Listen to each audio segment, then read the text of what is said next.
Well, viewers, amid growing politics over the rice scheme, Karnataka government has vowed to implement the Anna Bhagya scheme. Now, while there, of course, may be a delay and the state, of course, may miss the 1st of July deadline, Karnataka government has made it very clear that they will implement their poll promise despite all the hiccups that are, of course, coming to the fore. Now, this comes after the centre last week refused to supply rice to Karnataka for the Anna Bhagya scheme. Karnataka Food Supplies Minister K.H. Muniyappa, of course, had accused the centre of bringing politics into the implementation of the welfare scheme. Meanwhile, D.K. Shivkumar spoke to Mirror Now and said that he does not care if BJP leaders like Yediyurappa go on a hunger strike or fast outside the assembly, but they will push through with their poll guarantees. Meanwhile, on the other hand, senior BJP leader and former Chief Minister B.S. Yediyurappa has hit back, saying that the Congress is creating issues unnecessarily. Meanwhile, Yediyurappa has said that his party will sit on a week-long dharna at the Vidhan Sauda in front of the Gandhi statue to pressurize the state government to ensure that they provide 10 kilograms of rice for people for free. Let's first listen in to the political reactions that are coming in. The Anna Bhagya scheme, sir, will it be implemented by July, sir? July 1st? All Anna Bhagya or Gru Lakshmi, whatever 5 promises we have promised to the people of Karnataka, we will implement.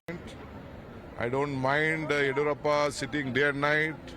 Let him have a hunger fast or open fast or anything. Or our leader, they have lost the election. They doesn't want to have face. They want to show to the people that still they are alive. Let them be alive. No problem in politics. I'm telling alive in politics. We don't mind. They should know that they are the root cause for in the state. They have made the corrupt capital of this country. They could not help the people. They could not help the people on the price rise. All the people were starving. Now they are telling. I think they are all making a big political drama. That drama will not work out. We have not promised anything. That is, they themselves they announced give 10 kgs rice to the people of Karnataka. Let them give 10 kgs plus 5 kgs which we are giving freely. So totally they must give 15 kgs. For that I am going to sit dharna in front of Vidhan Sauda Gandhi statue at the time of assembly starts. For 1 week we are going to sit dharna and we will fight to fulfill their demand. That's all. Now all the schemes, whatever they have announced, they are not implementing in the terms or the way they mentioned. It has not been implemented. Now with regard to Anna Bhagya also, they are trying to find 101 excuses to just postpone. So this is what they are trying to delay tactics they are playing with the very intention of delaying, taking their own time. Is it central government had promised? It is only the state government, the Congress party. The Congress party had promised that they will provide 10 kg. Let them provide. No, the government of India is providing whatever 5 kg rice to be provided, they are providing.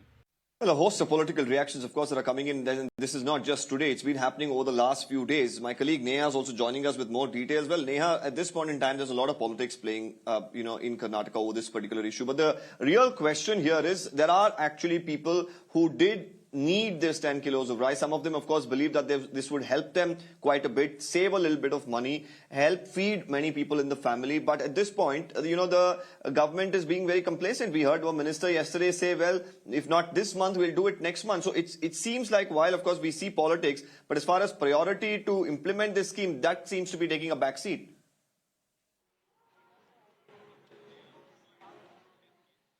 Well, Deepak, yes, while Satish Jarkeholi yesterday mentioned that there may be some delay in the scheme over here, the Karnataka Deputy Chief Minister, in fact, was quite clear there in clarifying that, come what may, that they would go ahead to implement the scheme, this July itself. So we'll really have to wait and see. 2 things, of course, that need to be weighed right now is one, how the state is really going to manage to procure such huge quantities of rice. We've already seen, of course, that the Food Corporation of India wouldn't be supplying any rice. That then brings us to other options of neighbouring states. Several neighbouring states have already refused to offer rice to the state of Karnataka. There was some support that the state received from Punjab, offering to sell rice to the state of Karnataka. But the second question also, of course, that arises now is not just how the state is going to procure this rice, but the kind of burden that it's then going to put on the exchequer. We've seen the kind of subsidized rice that the state was receiving from FCI all of these years. Now, considering that the state would have to purchase the rice in the open market, this obviously then means that the transportation costs and the procurement costs, which are going to be much higher, would, again burden the common man at the end of the day. So, yes, while politics has played out over this entire issue, you rightly said earlier that there are several people dependent on this rice. Whether the Congress party would be able to implement this scheme now, of course, in the next 5 or 6 days, that's July 1st, well, that's something that we'll have to keep an eye out for. But it sure seems like the politics over this issue is far from over. We're going to be seeing a stormy assembly session as well coming up, Deepak, considering that, this, of course, is going to be a huge talking point with the BJP also all set to protest at the start of the assembly. Well, of course, July 3rd, we'll keep a close watch on what happens in the assembly. Meanwhile, of course, I'm joined in by a panel to discuss more about this particular issue. We have Vijay Prasad, the spokesperson from the BJP Karnataka unit. We also have Dhruv Jatti, the spokesperson from the Congress, and Devinder Sharma, an agricultural economist as well, who joins us today on this special broadcast.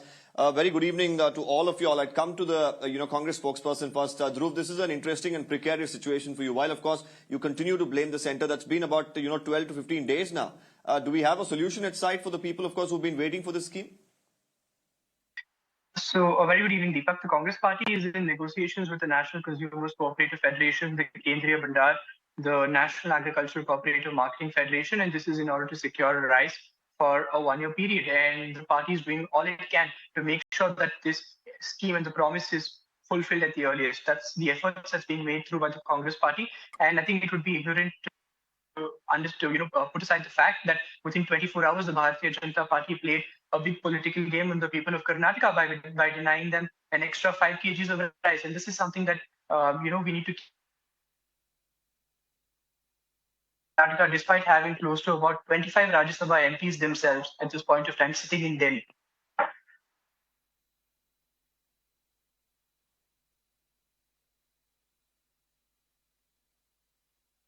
Well, Dhruv, we seem to be losing you there a little bit. I'm going to come to the BJP spokesperson, Mr. Vijay Prasad. Time and again, the Congress keeps coming back to this, that it was the BJP that stalled this scheme, that stalled implementation. They keep blaming you. Is it at this point in time probably, what is the best way forward as far as the BJP is concerned? Because you're threatening a protest now. You're not coming in to say that we'll probably help, Congress party here. So how is the party really looking at it? Is the protest, like Mr. Yediyurappa said, is that going to happen on July 3rd? Thanks, Deepak. See, at the outset, it is the utter failure of the Congress government in Karnataka to rise up to the occasion of giving 10 kg rice to the people of Karnataka. Congress, much before, and they knew well before that they will not be able to keep up the promise and thought of letter writing politics. They got into letter writing politics and now resorted to meeting Home Minister and Food Minister now. My question to Congress is, why did they not meet them in the first day of the forming the government? Government should maintain. This is the kind of politics which Congress is getting into. See, page 12. I would like to remind the Congress and its spokesperson time and again on this channel that page 12 of Congress manifesto says per person per month to get free rice, 10 kg of free rice under the Anna Bhagya scheme. So Congress should stand by it. And they will have to work towards how to get rice, where to get rice, at what rate. See, these are the promises. This is the pre-poll promises made by the Congress and not by us. Okay. And the Congress spokesperson was time and again telling that about the 25 MPs. They should come and help. Arey yaar, you have 135 MLAs sitting in Karnataka now. What are you going to do with them? You take their help. Send them to different states, try to procure the rice. Why are you blaming the center for? Why are you blaming Modi? It's been over a week, Mr. Prasad. It's been over a week that, we have been looking at, political jibes being taken. The BJP seems to be happy right now that the Congress made a pre-poll promise that they're unable to implement. The Congress, on the other hand, seems to also be complacent. They're blaming the centre that they are the ones who are stalling the scheme. The question is, what about those people who voted hoping that the rice reaches their homes? What happens to them? Dhruv? Deepak. No, Deepak, I have a very interesting point. Let me bring back Dhruv here. What happens to them? If Mr. Vijay believes in response to him that his 25 MPs are extremely useless and that they cannot solve state matters, then please ask them to resign, because that clearly seems to be your attitude towards the people of Karnataka. And now, Deepak, answering your question. Now, see, Mr. Vijay, I did not cut you. You speak in some manner. Well, one by one. Some manner. Mr. Prasad, let's go one by one. Let's have Dhruv answer this. They are ensuring that this 5 kgs reaches from the Modi government for the last 9 years. If you believe that your MPs are competent, then please ask them to solve this problem. In the most, because you seem to be running away from the issue clearly. This 25 MPs. Please don't belittle this 25 MPs. So sadly, you are doing it yourself because you believe that they're not able to sort this issue out. You yourself are undermining your own MPs, which is so sad. Tell me, if you believe in any way. Tell me, Dhruv, why should BJP MPs should come and solve your problem? You are the one. Well, this is where the crux of the problem really lies. I'm going to have to interrupt both of you all. Dhruv and Mr. Prasad, both of you all, I think, hold on, because right now the solution doesn't seem to be there. That's where I'm trying to get at, because over a week of politics and we're not really looking at a solution. Let me come to Mr. Devinder Sharma. He's an agri-economist himself. Mr. Sharma, what are the options that states like in a similar situation like Karnataka can do? Because the problem here is not the options, but the price that will really be the big difference, because they already have 4 other schemes that they'll have to, of course, spend a lot on. Now, even if they spend 1 rupee per kilo, that's of course a lot of burden on the exchequer, and at the end of the day, the taxpayers, of course, are paying this. Well, I think first of all, let's understand that this is the 80th year of the Bengal famine. The Bengal famine happened in 1943, and we all know that food was diverted. There was no shortage of food, and food was being diverted, and which killed about 30 lakh people, an estimated 30 lakh people. I think what Karnataka needs to understand is that we cannot play the similar kind of mistake, or we cannot play the same kind of politics again. What has transpired at that time should be a lesson for Karnataka. Why I'm saying this is, if India can divert 1.5 lakh tons of rice for ethanol production and then keep its people hungry, I think is a flawed policy. And we need to come out of it. We should not be, try to play the rice pot or keep the rice pot boiling. What is needed is to feed the people. And also, if you look at the recommendations of the NIN, the National Institute of Nutrition, I think what every adult Indian needs, a hungry adult Indian needs, is about 12 kilo of rice or wheat every month. And I think we are providing 5 kilo under the National Food Security Act. And if the Karnataka government has accepted or agreed to provide the remaining 5 kilos, I think the nation should find avenues to see how we can do it. We should collectively do it. Your question as to what will happen to the cost. What will happen to the cost when the Reserve Bank of India has recently written off or asked the banks to get into a compromise settlement with the fraudsters and crooks and the willful defaulters? That would amount to 3.5 lakh crore rupees every year. Nobody is talking about, at least for this particular year, when we get into a kind of arrangement with these willful defaulters. So I think the money is there. All we need to is just put our politics aside. Well, Mr. Sharma, the concern doesn't seem to be only mine. It was the Chief Minister of Karnataka who raised the concern of the price of buying other than from the FCI being much higher, and that being a concern. This is not a concern that I am raising. This is the Chief Minister of Karnataka who raised this concern. I agree that it is not your concern. It is the political voice being raised or political questions being raised. But the question is, there is no dearth of money, nor there is dearth of food supplies in this country. If you look at the total food supplies, we have an ample rice stock at the moment. Why should we not be able to help our states to feed our people? I think that's the first question. I think both the parties should set aside its differences and come and see how we can find an amicable solution to see that there is no politics being played over hunger and malnutrition. We've just come out of a hard-fought election. The question is, can the Congress and the BJP really put aside its differences, because they have another election to face in about 9 months from now? So that's where the concern really lies. So it's a tug of war that's happening here. The people are having to wait. Mr. Prasad, Mr. Devinder Sharma had to say that why doesn't the centre, if it has ample amount of food grains, why doesn't it come to the aid of the people of Karnataka, if not the Congress party? No, Deepak, I'm not sure why Devinder Sharma, being an agri-economist, is speaking like a Congress spokesperson. Okay, so he should be the first person to understand whatever the buffer stock the government has, it has to meet the exigencies of the states. Okay, exigencies of the country. Okay, all the states will not be at the same time. So whenever there is some exigency, say famine or flood, we have to feed those people.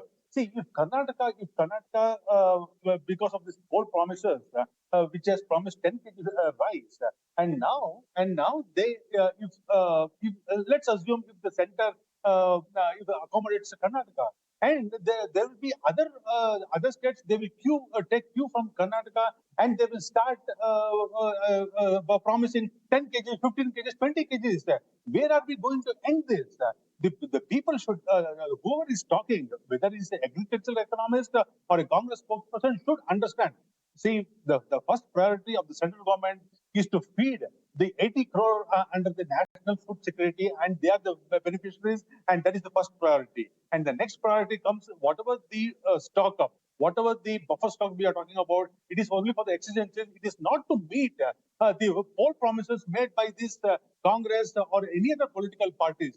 The unplanned policies, unplanned promises which this Congress is making, and we are not there to. We are not there to to fulfill their promises. Okay, we have seen how these promises are being unkept by the Congress. Be it whether the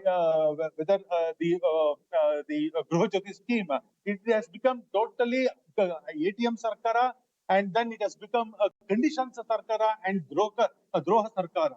This is exactly why Congress is resorting to. Okay, quickly, I'd like to bring in, Dhruv here. Dhruv, I want to ask you, Mr. Prasad, of course, is making it amply clear. We've seen Mr. Piyush Goyal, of course, who also spoke to the Food Supplies Minister of Karnataka.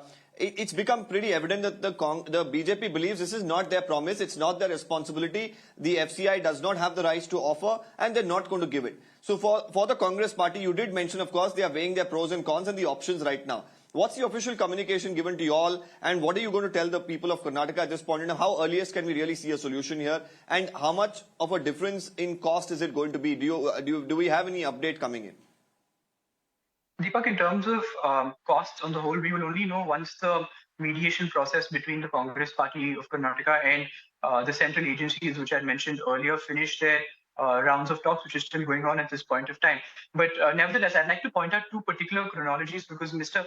Vijay Prasad seems to kind of run away from the fact that the Bharatiya Janata Party in the center wants to serve the people of Karnataka, and he keeps saying that, failed promises, etc. But it is the people of Karnataka by the end of the day. And the two important chronologies are A, the one circular which was put out on June 12th, in which they think that they could have fulfilled the entire extra 5 kgs, and the one 24 hours later, in which they went on to say that they cannot fulfill this entire promise, which shows that within 24 hours, the FCI could change his mind and whether this was political or not political. And the second chronology, in fact, is about how that there isn't any sort of disruption when it comes towards ethanol, like like the other panelists had mentioned. If that's the case, then it's pretty clear that the FCI, in fact, has its stocks put up. This is nothing but a. And let's not forget that the Bharatiya Janata Party in the center was very considerate when they had to send rice, wheat in terms of humanitarian action to countries abroad. But when it comes towards serving the people of Karnataka and Kannadigas, they seem to kind of run away simply because that the Congress party is in power in the state. So this also reiterates what Mr. Nadda had gone on to say. No, sir, you are running away. So it's clear because Mr. Nadda himself came to Karnataka and what did he say? The people of Karnataka are going to be devoid of the blessings of the center if they do not vote for the Bharatiya Janata Party. And that clearly seems to be what's happening in the state. And if not for anything, they can hold 100 dharnas in the state. But this is going to echo in the voice of the people of Karnataka that the center is playing nothing but petty politics and hurting the stomachs of especially those farmers who live in the rural parts of the state, who in fact survive on the schemes and the welfare schemes put forth by the central and the state government. Well, Dhruv and Mr. Prasad and also Mr. Sharma, I thank all of you all for joining us. Of course, we'll really have to see how this issue ends in particular, because we should note here that coming Monday on the 3rd, we are expecting, of course, the Karnataka budget session to begin. The BJP is threatening a protest. The Congress is saying we will find a solution. We'll, of course, continue to monitor these details very closely and tell our viewers the latest that's coming up on the Anna Bhagya scheme and the controversy surrounding it. Now, moving